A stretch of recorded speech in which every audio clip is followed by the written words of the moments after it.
So we are getting towards June, and because of the weather that we've had this year, the grasses, like everything else, are a fortnight or so ahead of time. And that means that everyone's going to have more hay fever. I suspect this hot weather or warmer weather is going to continue for some time. So it also means potentially the grasses will be flowering for longer.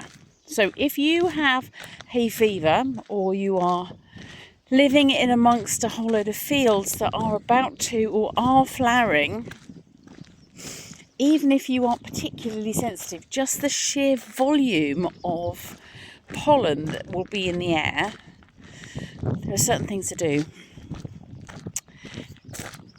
Make sure when you come in from being outside, you remove your outer garments, put them straight into the wash, and put something clean on that's not been filtering and sticking itself up with pollen.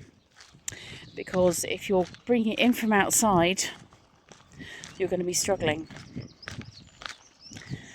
Simple things like stopping the pollen from getting into your nose and mouth. So putting Vaseline on the entrance to your nose helps the pollen stick to it before it gets down into your lungs. Putting Vaseline perhaps on your lips, or another form of lip salve will have a similar effect. If you're out and about, wearing your sunglasses. Interestingly, they have found that wearing sunglasses versus ordinary glasses is more effective about keeping the pollen out of your eyes. Oh, I'm about to lose my hat.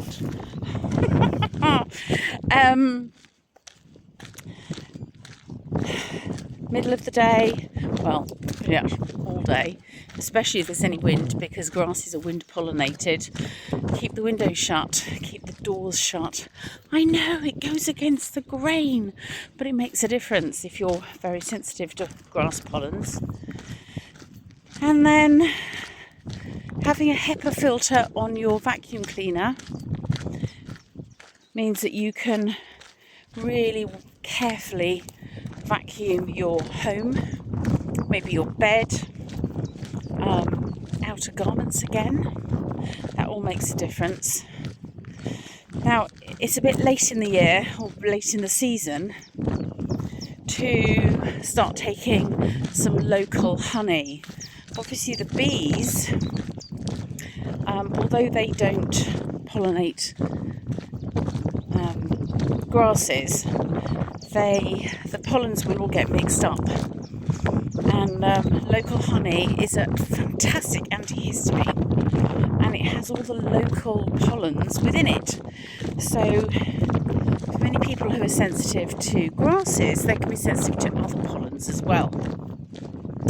I've picked some gorgeous Michaelmas daisies today. They are just spectacular at the moment, and they remind me of my mum. They were her favourite flower. Unfortunately, I'm not particularly sensitive, but here are some other flowers. So these are cow parsley, one of the Apiaceae family, and although they don't produce mass amounts of blossom, in the fact that they don't produce much nectar because they are insect pollinated, they will still have pollen being produced, as will all the rest of the wildflowers that are doing their magnificent thing in early summer. So I hope that that's a few top tips to help you manage your hay fever. And just because you haven't had it before doesn't mean to say that you won't get it this year. And it's just sensible to take a few precautions, really, because being full of sneezes, having sticky sore eyes, oops, it's trying to disappear,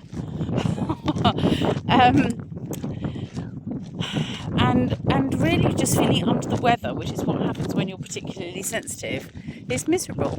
And it's a fabulous time of year. So a little bit of precautionary work Makes a big difference. That's Gayle Palmer at the Living Elements Clinic, where your health is.